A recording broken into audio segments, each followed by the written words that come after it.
Hello, my name's Chris Massey. I've spent my whole life in the building industry and run a small construction firm in Ashbourne, Derbyshire. On a recent trip to Egypt, I was amazed at the size of the structures built by the ancient Egyptians at Giza and at Karnak. I asked my guides how they managed to get these multi-ton blocks hundreds of feet up in the air, and was constantly met with stock answer: brute force, ignorance, ropes and ramps. I found this hard to believe. Surely a nation and civilization what was built upon and around the mighty Nile, whose every childhood moment would be spent playing in the Nile, whose every day, working day, would rely on either fishing in, floating on, or irrigating with the waters of the Nile, whose only knowledge in life would be based around water. So if you was going to build a massive structure using the workforce available, you would build it using the knowledge of the day, which was water. We've made a series of videos to try to explain the theory and have written a book which comes out in August. So please enjoy the video, read the book and believe the theory. Thank you.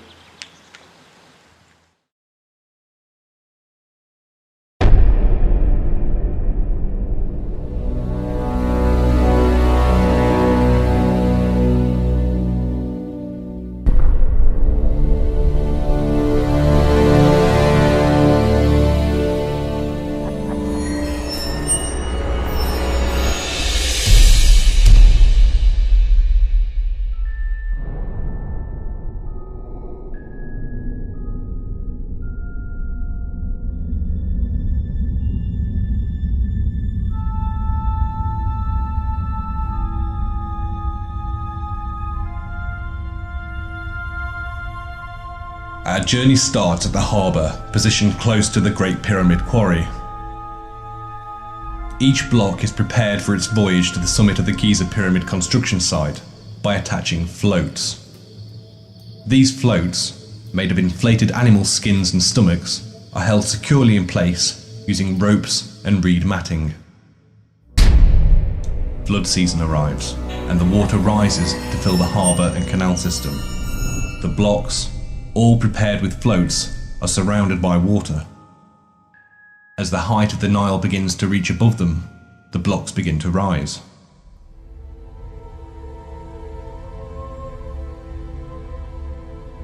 From here, in threes and fours, the blocks are guided down the canal to the causeway harbour using cattle oxen.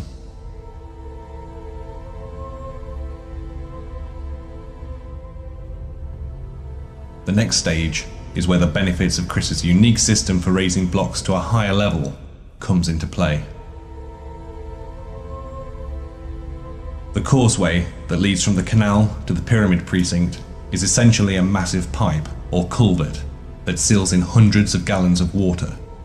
Holding the water in place are two locks, one located at the harbour and the second at the halfway point where the causeway changes direction.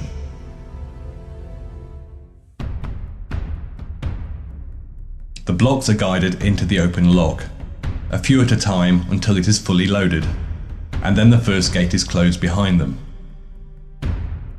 The second gate is opened, and the floating blocks gently glide up the sealed and water-filled causeway.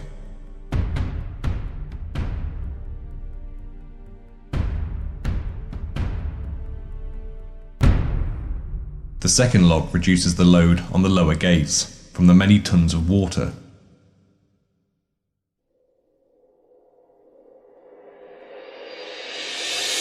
The blocks arrive at the top of the causeway, straight into the pyramid precinct.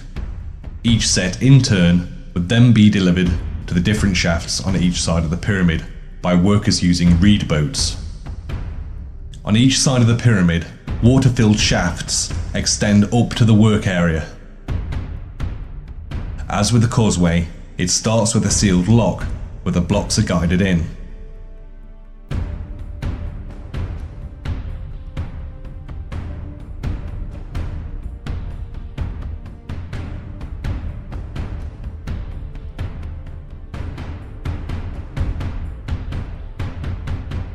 The second gate is opened. The blocks gently rise out of the lock and float steadily upwards, letting physics and nature do all of the heavy work.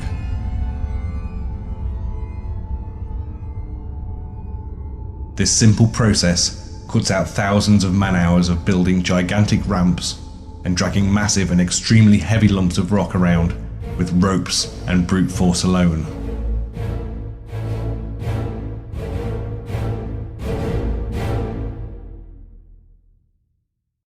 At the top of the shaft, the gate is opened, and the blocks float into the upper channel, which is also flooded with water.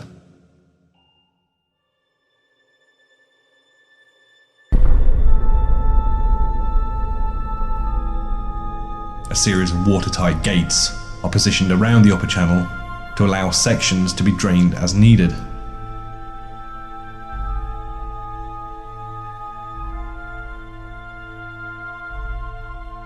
The smooth facing blocks floated across the Nile from the quarry at Tura are the first to be guided into their approximate positions.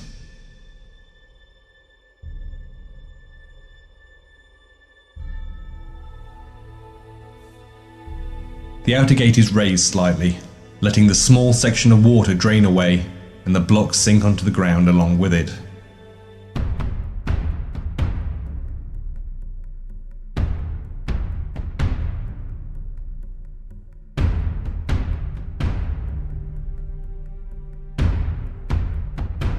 Then, the facing blocks are manually barred into their final resting place using mud as a lubricant.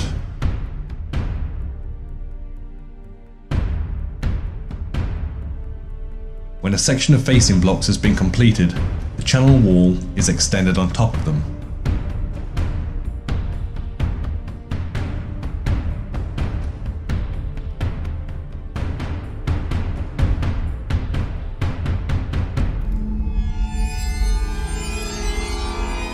And is once again flooded, ready for the interior blocks to be floated into place.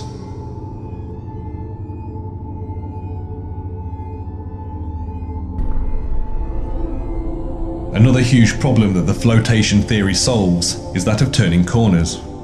In water, they can be easily guided, even in tight spaces.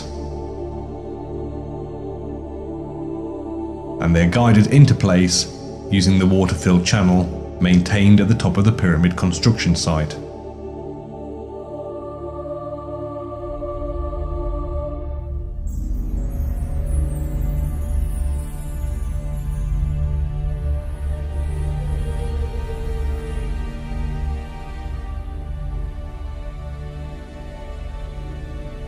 Reusable floats are removed gradually, and the sinking block is guided gracefully into its desired position.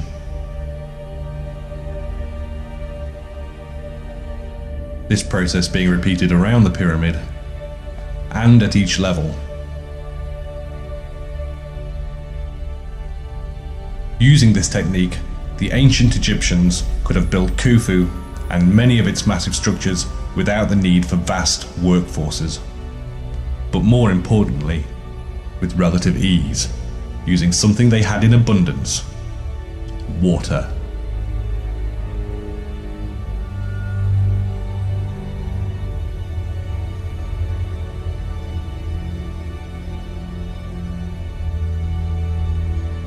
Now read the book to give you a detailed understanding of the idea and the concepts behind it.